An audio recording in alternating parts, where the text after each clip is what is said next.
دنیا کا ظالم و وحشی ترین انسان چنگیز خان اپنے گھوڑے پہ شان سے بیٹھا ہوا تھا۔ چاروں طرف سے تاتاری افواج کی صفیں کھڑی تھیں۔ سب سے آگے چنگیز خان کا گھوڑا تھا۔ چنگیز خان کے سامنے قیدی مسلمانوں کی 3 صفیں کھڑی کی گئی تھیں، جن کو آج ہلاکو خان نے اپنے حکم پر قتل ہوتے دیکھنا تھا۔ پھر وہ ظالم بولا، ان کے سر قلم کر دو، اور جلاد نے لوگوں کے سر کاٹنے شروع کر دیے۔ پہلی صف میں ایک کی گردن گئی، دوسرے کی گردن گئی، تیسرے چوتھے کی۔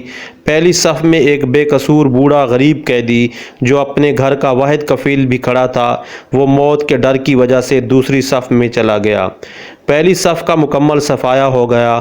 چنگیز خان کی نظروں نے اس بوڑھے کو دیکھ لیا تھا، وہ موت کے خوف سے اپنی پہلی صف چھوڑ کر دوسری صف میں چلا گیا تھا۔ ہلاکو خان گھوڑے پہ بیٹھا ہوا ہاتھ میں طاقتور گرز لیے اچھال کر اس سے کھیل رہا تھا، اور مسلمانوں کے قتل کا منظر دیکھ کر اس کھیل سے خود کو خوش کر رہا تھا۔ جلادوں نے دوسری صف پہ تلوار کے وار شروع کیے، گردنیں آن کی آن میں گرنے لگیں۔ جلاد تلوار چلا رہے تھے اور خون کے فوارے اچھل اچھل کر زمین پہ گر رہے تھے۔ اس بوڑھے بابا نے جب دیکھا کہ دوسری صف کے لوگوں کی گردنیں کٹ کر اس کی باری بہت جلد آنے والی ہے، تو وہ بھاگ کر تیسری صف میں کھڑا ہو گیا۔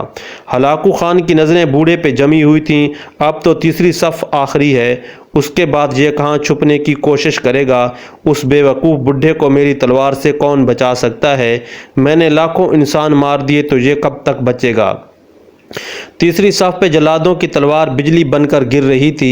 ہلاکو خان کی نظریں مسلسل اس بوڑھے پہ تھیں کہ کیسے وہ بے چین ہو کر موت کی وجہ سے بے قرار ہے۔ تیسری صف کے انسانوں کی گردنیں گر رہی تھیں۔ جلاد بجلی کی سی تیزی سے اس بوڑھے بابا کو پہچانا تو ہلاکو خان کی آواز گونجی، رک جاؤ، اس کو ابھی کچھ نہ کہو۔ بابا بتا، پہلی صف سے تو دوسری صف میں بھاگ آیا، جب وہ ختم ہوئی تو تیسری صف میں بھاگ آیا۔ بابا اب بتا، پیچھے تو کوئی اور صف بھی نہیں ہے، اب تو بھاگ کر کہاں جائے گا؟ اب تجھے مجھ سے کون بچائے گا؟ اس بوڑھے نے آسمان کی طرف دیکھا اور کہا، میں نے پہلی صف کو اس لیے چھوڑا کہ شاید میں دوسرے میں بچ جاؤں، لیکن موت وہاں بھی پہنچی۔ پھر میں دوسری صف کو چھوڑ کر تیسری صف میں بچ جاؤں، لیکن موت بھی وہاں پہنچی۔ چنگیز نے گرز کو ہاتھ میں اچھالتے ہوئے کہا، بابا کیسی خام خیالی ہے، یہ کیسی بہکی باتیں کر رہے ہو؟ بھلا تمہیں میری تلوار سے بھی کوئی بچا سکتا ہے؟ بوڑھے مسلمان نے زمین و آسمان کی ہر چیز کے مالک اس وحدہ لا شریک رب پر بے انتہا یقین کے ساتھ کہا، وہ اوپر والی ذات اگر چاہے تو کچھ بھی ہو سکتا ہے، اگر وہ چاہے تو مجھے تجھ سے بچا سکتا ہے۔ کیسے بچا سکتا ہے؟ چنگیز خان نے اتنے تکبر میں آ کر کہا کہ اس کے ہاتھ سے گرز گر پڑا۔ چنگیز خان چابک دست، ہوشیار جنگجو اور چالاک انسان تھا۔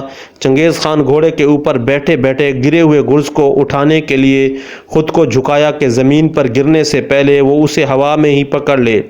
اسی کوشش میں چنگیز خان کا ایک پاؤں رکاب سے نکلا اور وہ اپنے گھوڑے سے نیچے آ پڑا، جبکہ دوسرا پاؤں رکاب میں ہی پھنس کر رہ گیا۔ چنگیز خان کا گھوڑا اتنا ڈر گیا کہ بھاگ نکلا۔ چنگیز نے خود کو بچانے کی بڑی کوشش کی، لشکر بھی حرکت میں آ گیا، لیکن گھوڑا اتنا طاقتور تھا کہ کسی کے قابو میں نہ آیا۔ وہ ہلاکو کو پتھروں میں گھسیٹ گھسیٹ کر بھاگتا رہا، یہاں تک کہ ہلاکو کا سر پتھروں سے پٹخ پٹخ کر اس قدر لہولہان ہو گیا کہ اس کی روح چند ہی منٹوں میں اپنے اس تکبر بھرے وجود کو چھوڑ کر جہنم رسید ہو گئی۔ لشکر نے جب بے انتہا کوششوں کے بعد چنگیز خان کے طاقتور گھوڑے کو قابو میں کیا تو اس وقت تک اس کا سر برے طریقے سے کچلا جا چکا تھا۔ چنگیز کا لشکر اس بوڑھے بزرگ سے اتنا خوفزدہ ہو گیا کہ لشکر نے اسے جان بوجھ کر نظر انداز کر دیا، اور وہ بابا بڑے آرام و سکون سے پیدل ہی اپنے گھر کی طرف چل پڑا۔ مظلوم کی آہ سے ڈرو، کیونکہ جب وہ اللہ سے رجوع کرتا ہے تو قبولیت بہت دور سے اس کا استقبال کرنے آتی ہے۔